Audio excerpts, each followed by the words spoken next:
আসসালামু আলাইকুম। আমি মোহাম্মদ ওয়াহিদুজ্জামান শিহন বলতেছিলাম, সপ্তবর্ণ মডেল স্কুল সহকারী শিক্ষক হিসেবে আছি।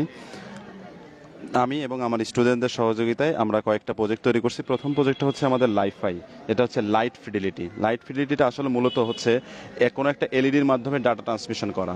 যেমন আমরা এখানে যদি একটা ডাটা ট্রান্সমিট করতে চাই, তাহলে হয়তো বা আমাদের ওয়্যারলেস সিস্টেম চালু করতে হয় অথবা কোনো কেবল সিস্টেম চালু করতে হয়। কিন্তু এটাতে আমরা সরাসরি একটা এলইডির মাধ্যমে, যখন এলইডিটার আলোটা হচ্ছে কোনো সোলার প্যানেলে পড়তেছে, তখন আমরা এখানে একটা বক্স সিস্টেম দিয়েছি, যাতে বক্সতে কোনো একটা গান বাজালে বা কোনো কিছু সাউন্ড ক্রিয়েট করলে এখানে এটা আমরা সাউন্ডটা পাবো।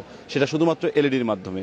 একটা এলইডি যখন জ্বলে এখানে আসবে, যখন আমরা এলইডির বাধা প্রদান করবো, তখন আর এটা কোনো আউটপুট দিবে না।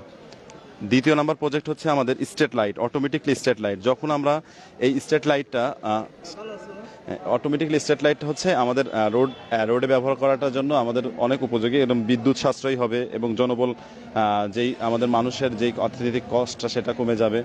যেমন এটা হচ্ছে যখন অন্ধকার হয়ে যাবে, অটোমেটিক লাইটগুলো জ্বলে উঠবে, আবার সকাল হওয়ার সাথে সাথে অটোমেটিক লাইটগুলো বন্ধ হয়ে যাবে।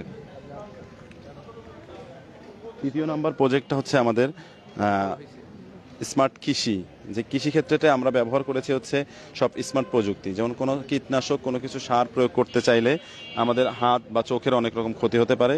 সেজন্য আমরা অটোমেটিকলি একটা সিস্টেম চালু করছি, যে প্রত্যেকটা জমিতে আমরা স্মার্টলিভাবে কীটনাশক বা সার প্রয়োগ করতে পারবো।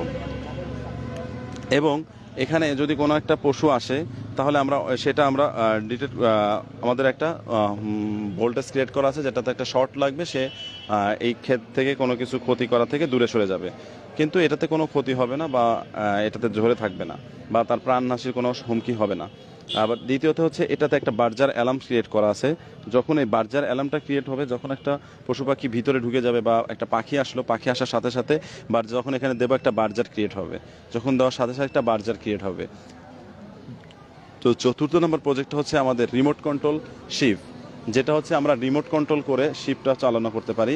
যে সেটা আমাদের প্রযুক্তির একটা উন্নত ভাব বলা যায়। যে হচ্ছে সব ক্ষেত্রে আমরা যেহেতু আবির্ভাব করছি, কিন্তু আমরা শিপের ক্ষেত্রে দেখছি যে কোনো রিমোট কন্ট্রোল এরকম কোনো কিছু তৈরি করা হয় নাই। অটোমেটিকলি কার তৈরি করা হয়েছে, ড্রাইভিং কার, যেমন হচ্ছে প্রাইভেট কার। কিন্তু আমরা এই শিপের ক্ষেত্রে এই জিনিসটা আনার চেষ্টা করেছি, যে অটোমেটিকলি হচ্ছে আপনার রিমোট কন্ট্রোলের মাধ্যমে এটা চালনা করা যাবে।